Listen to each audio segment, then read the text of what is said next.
السلام علیکم ورحمۃ اللہ وبرکاتہ۔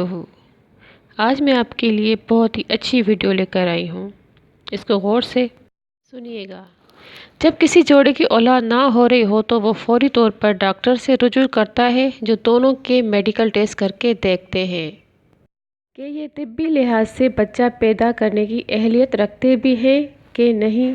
بعض کیسز میں یہ سامنے آ جاتا ہے کہ بچہ پیدا کرنے کی بنیادی اہلیت تو رکھتے ہیں، مگر اس کی راہ میں کچھ عارضی رکاوٹیں حائل ہیں۔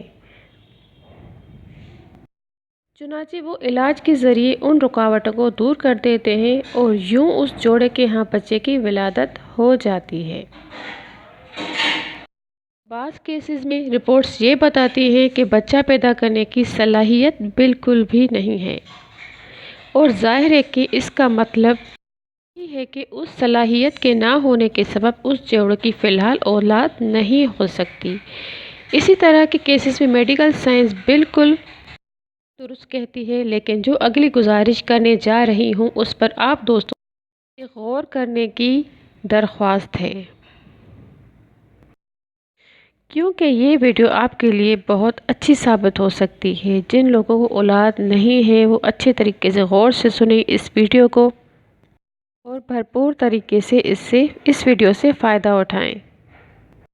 اللہ سبحانہ و تعالیٰ قرآن مجید میں فرماتے ہیں کہ جسے ہم چاہتے ہیں صاحب اولاد بنا دیتے ہیں، اور جسے ہم چاہتے ہیں بانجھ پیدا کر دیتے ہیں۔ اب جو ہی آپ پر میڈیکل سائنس انکشاف کرتی ہے کہ آپ تو بانجھ ہیں، تو آپ کچھ دن کا شوق منا کر بے اولادی کا قبول کر کے بیٹھ جاتے ہیں۔ آپ اس بات پر غور ہی نہیں کرتے۔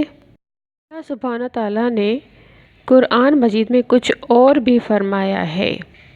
مثلاً پیدائش کے باب میں فطری قاعدہ یہی ہے کہ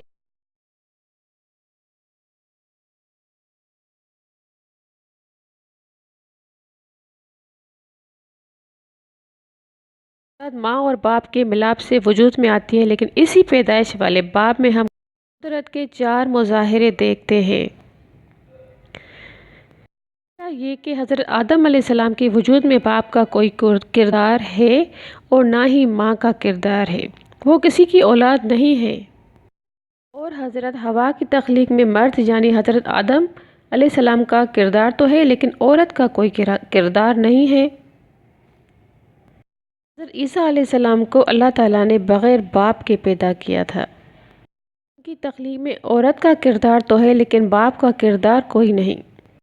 انسان کے وجود میں آنے کے یہ تینوں عظیم و شان نمونے خاص ہیں، جو ان تین مواقع کے علاوہ کہیں نظر آئے ہیں اور نہ ہی نظر آ سکیں گے۔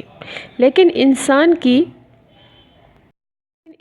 کی پیدائش کے معاملے میں سورہ مریم کا آغاز ہی چوتھی طرح کا معاملہ پیش کرتا ہے، جو اس لحاظ سے تو خاص ہے کہ حضرت زکریا علیہ السلام بڑھاپے کی انتہا میں اللہ سبحانہ تعالیٰ سے اولاد مانگتے نظر آ رہے ہیں، اور جواب میں بشارت بھی حضرت یحییٰ علیہ السلام کی پیدائش کی مل رہی ہے۔ لیکن اس لحاظ سے عام ہے کہ آج بھی بہت سے افراد کو اللہ سبحانہ و تعالیٰ بڑھاپے میں اولاد سے نواز دیتے ہیں۔ حضرت زکریا علیہ السلام کے واقعے میں کافی قابل غور بات یہ ہے کہ بڑھاپے میں اللہ سے اولاد مانگنے کا خیال انہیں حضرت مریم علیہ السلام کے پاس بے موسم پھل دیکھ کر آیا، اور انہوں نے سوچا کہ جس طرح اللہ سبحانہ و تعالیٰ حضرت مریم کو بے موسم پھل دے رہے ہیں، ایسے ہی مجھے بڑھاپے والی خشک سالی موسم میں اولاد بھی تو دے سکتے ہیں۔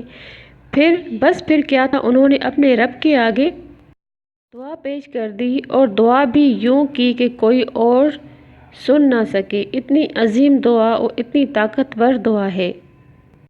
تو دوستو اس دعا کو ضرور نوٹ کیجیے گا، یہ سورہ مریم میں دعا ہے۔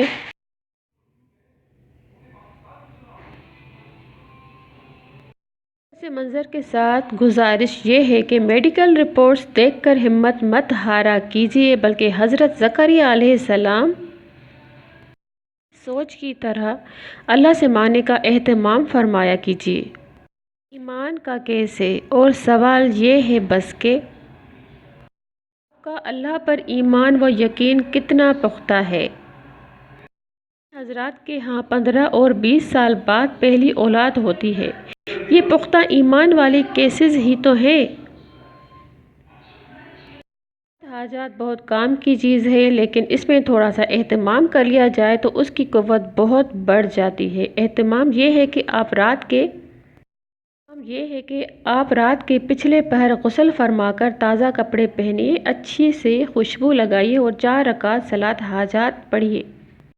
رکعت میں سورہ فاتحہ کے بعد آیت الکرسی اور دوسری رکعت میں سورہ فلق اور سورہ ناس کا تلاوت کرنا ہے۔